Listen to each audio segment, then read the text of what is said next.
नमस्कार दर्शकों, श्रीमद् भगवद गीता के संपूर्ण ज्ञान के भाग 1 में आपका स्वागत है। दर्शकों, भगवद गीता के बारे में बहुत कुछ सुना गया है और कहा गया है।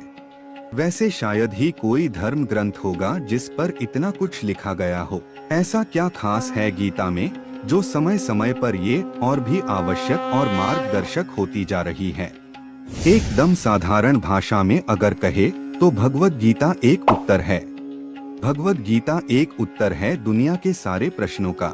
जीवन से जुड़ा ऐसा कोई भी उत्तर नहीं जो कि श्री कृष्ण ने नहीं दिया भगवद गीता में। हमारे मन में कोई भी शंका, परेशानी, चिंता, किसी भी तरह का आवेग, किसी भी तरह की दुविधा हो, दुनिया के हर धर्म संकट, हर एक चीज का उत्तर है भगवद गीता।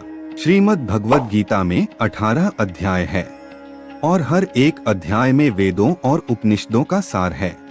दर्शकों, उपनिषदों का सुन के आप यह मत सोचिए कि ये आपके समझ से परे है, बल्कि इसके हर अध्याय और हर श्लोक में आप अपने आप को अर्जुन समझिए, क्योंकि इसमें अर्जुन की हर समस्या, हर डर, हर परेशानी हमारे जीवन की ही समस्या है और श्री कृष्ण ही इन सब परेशानियों के हल बता रहे हैं। श्री कृष्ण के कहे अनुसार अगर हम सब चलेंगे तो हम दावे के साथ कह सकते हैं कि हम अपनी सारी परेशानियां पार करते चलेंगे। इस प्रस्तुति में ज्ञान धर्म ग्रंथ की बड़ी बड़ी बातें नहीं होगी दोस्तों, बल्कि जीवन की प्रैक्टिकल सच्चाइयों और प्रैक्टिकल प्रॉब्लम्स की बातें करी जाएंगी। तो दर्शकों, चलिए हम सब जय श्री कृष्ण कहते हुए चलते हैं भगवद गीता के सभी 18 अध्यायों के सफर पर। अध्याय 1, अर्जुन विषाद योग। पहला अध्याय है अर्जुन विषाद योग। यहाँ शुरुआत होती है धृतराष्ट्र के सवालों से। वे जानना चाहते हैं कि युद्ध में क्या हो रहा है, उनका पुत्र दुर्योधन और उनकी सेना क्या कर रही है, और साथ में ही पांडु पुत्रों की सेना क्या कर रही है।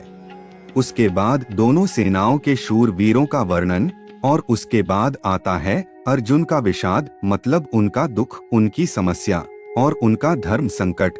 तो आइए जानते हैं अर्जुन विषाद योग। धृतराष्ट्र उवाच धर्मक्षेत्रे कुरुक्षेत्रे संवेता युत्सवः मामकाः पांडवाश्चैव किम कुर्वत संजय।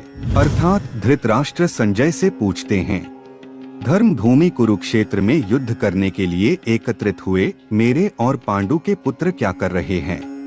धृतराष्ट्र जानना चाहते हैं कि युद्ध स्थल पर आखिर हो क्या रहा है। धृतराष्ट्र अंधे थे, वे देख नहीं सकते थे, लेकिन वे आंखों से अंधे थे, मन और मस्तिष्क से नहीं।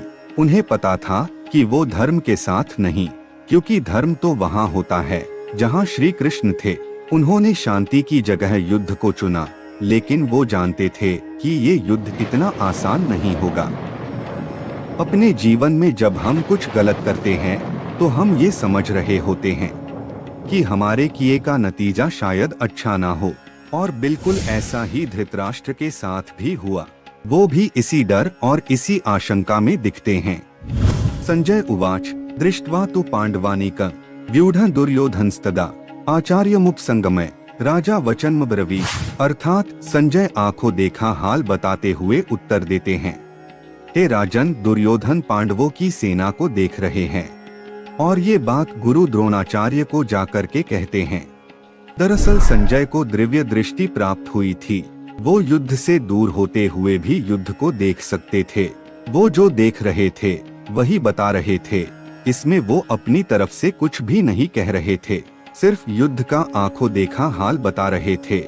यानी ये उन्हीं की दिव्य दृष्टि का कमाल था कि हमें भगवद गीता सुनने को मिली। दर्शकों, इस प्रस्तुति में बस इतना ही।